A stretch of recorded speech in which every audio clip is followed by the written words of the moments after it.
కానీ నేను ఇవాళ ఈ వేదికగా ఇంతకుముందు ఆయన నాకు సవాల్ ఇస్తుంది కాబట్టి నేను చెప్తున్నా, సవాల్ ఇస్తున్న ఆయనకే చెప్తున్నా, నీకు నిజంగా ఇప్పుడు అందరూ మెన్షన్ చేస్తున్నా ఏదైతే దేవునూరు అటవీ భూముల పక్కన ఆ దేవునూరులో నీవు దొంగతనంగా నీ బినామీ పేరు మీద నీవు భూములు కొన్నవా లేదా?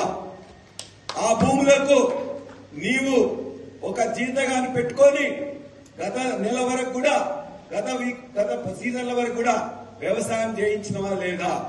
రోజు నీ అల్లుడు అక్కడికి వచ్చి నువ్వు నీ అల్లుడు నీ కుటుంబం వచ్చి చూసుకుంటున్నావా లేదా? దాని పక్కనే ఉండే ముప్పారంలో అదే అటవీ భూముల పక్కనున్న ముప్పారంలో నీవు మళ్ళీ 24 ఎకరాలు నెలన్నర కింద మళ్ళా బినామీ పేరు మీద కొన్నవా లేదా? ఆ కొనడానికి నీ అల్లుడు మీ కుటుంబ సభ్యులు వచ్చిందా లేదా? దాని పక్కనే ఉన్న రోడ్లు కొత్తగా నువ్వు వేయించుకోవడానికి పక్కనలతో మంతనాలు చేసి బెదిరించినవా లేదా? 3, ఇవాళ ఏదైతే అటవీ భూములు ఉన్నాయో నిజంగా రైతులకు చెందిన అటవీ భూములని పూర్తిగా క్లియరెన్స్ రాకముందే జాయింట్ సర్వే యొక్క రిపోర్ట్ ఆధారంగా మిగతా కూడా పూర్తిగా మీ యొక్క ఫారెస్ట్ డిపార్ట్మెంట్ నుంచి పర్మిషన్ రాకుండానే ఎందుకు వాళ్ళని ఎగదోసినావు? వాళ్ళందరికీ పని కాకుండా వాళ్ళందరినీ బెదిరించి చివరికి నువ్వే కాజేయాలని చెప్పి నీ ప్రయత్నం చేస్తున్నావా లేదా? ఈ మూడింటికి నువ్వు సమాధానం చెప్పు. ఖచ్చితంగా నీ యొక్క బినామీలు అక్కడ ఉన్నారా లేదా? ఆ దేవునూరు గ్రామస్తులందరినీ అడుగు, ఆ ముప్పారం గ్రామస్తులందరినీ అడుగు. ఎవరైతే నువ్వు రైతులను ఇక్కడ పంపిస్తున్నావో ఆ రైతుల పేరు మీద 1000 ఎకరాలు కొలగొట్టడానికి నువ్వు సిద్ధపడ్డావా లేదా? నీకు ఇవన్నిటికీ నిజంగా సమాధానం తెలిసి కూడా నువ్వు అబద్ధాలు చెప్తున్నావు. నువ్వు నాకు చిమ్ము నెత్తు లేదని చెప్పి మాట్లాడతావా? బరాబరిగా చెప్తున్నావు.